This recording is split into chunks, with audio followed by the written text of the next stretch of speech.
Hello everyone, it's Crochet by Beb. Welcome to my channel. And this video, I'm going to show you how to make these stitches. This is most stitch. It's very easy. It's one row repeat only, so you can make it quick and easy. This stitch, it's good for blankets, scarves, and shawls, afghans, and many more. And I'm going to show you to make these stitches in 100% cotton yarn and 5mm hook. So before we start, please don't forget to subscribe to my channel and hit the notification bell so you will be updated every time I have a new video. So let's start making these stitches.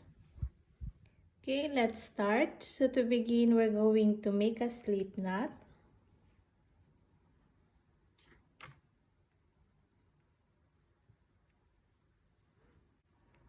And most stitch is a chain of even number, so I'm going to chain 16,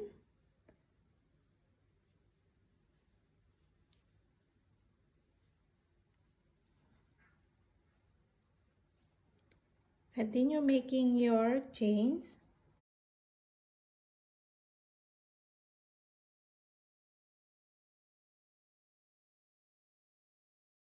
To begin our row 1, we're going to make a single crochet, 4th chain from the hook.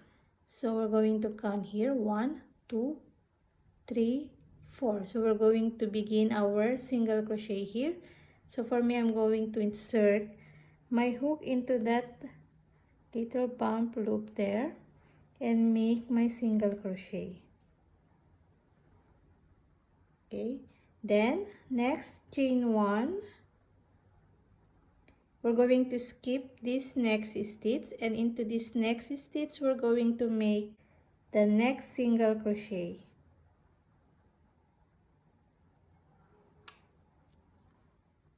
Then chain 1 again, skip 1, single crochet, chain 1, skip 1, single crochet,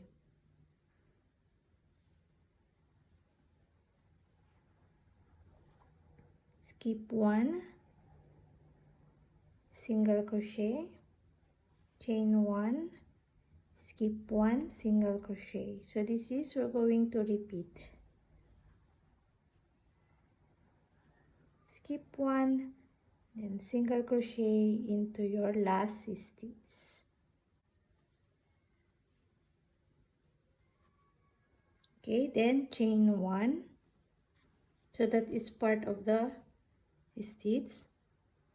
Then for row 2, when you are done your row 1, we're going to chain 1. So this is the turning chain.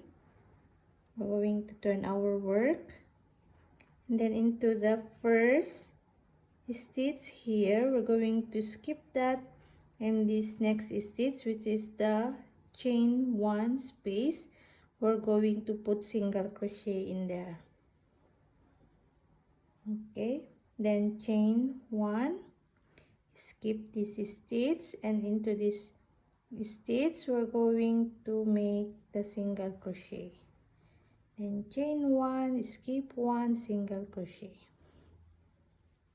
Okay, so this pattern we're going to repeat to make these stitches. It's very easy. Just single crochet, chain 1, then skip that chain. Into the chain 1 space, we're going to work our single crochet.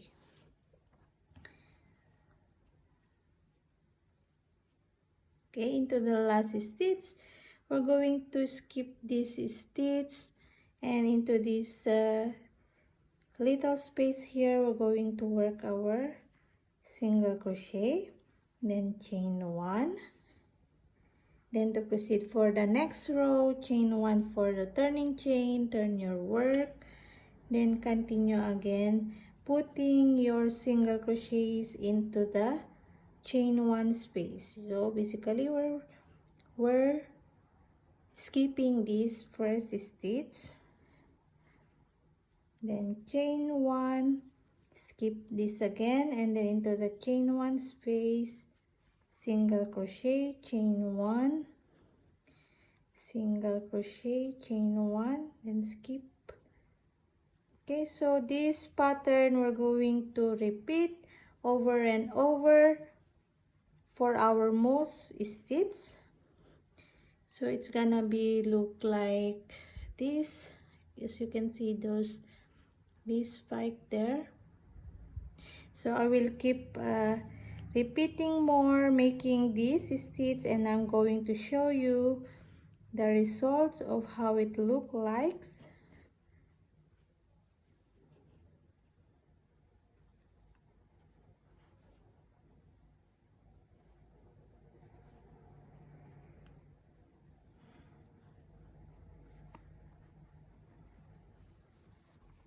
I keep repeating more, and my stitch is gonna be look like this already. So just keep repeating more till you have your desired length of your pattern to make this stitch. So it's very easy to make. Just single crochet, chain 1, then skip 1. So it's very easy to make and nice stitch. Hope you enjoy and like this stitch and make this stitch in your next project. Thank you so much for joining me today making this stitch, and hope to see you again next time. Don't forget to subscribe to my channel if you haven't yet subscribed, and see you again soon in my next video tutorial. Happy crochet everyone. Bye.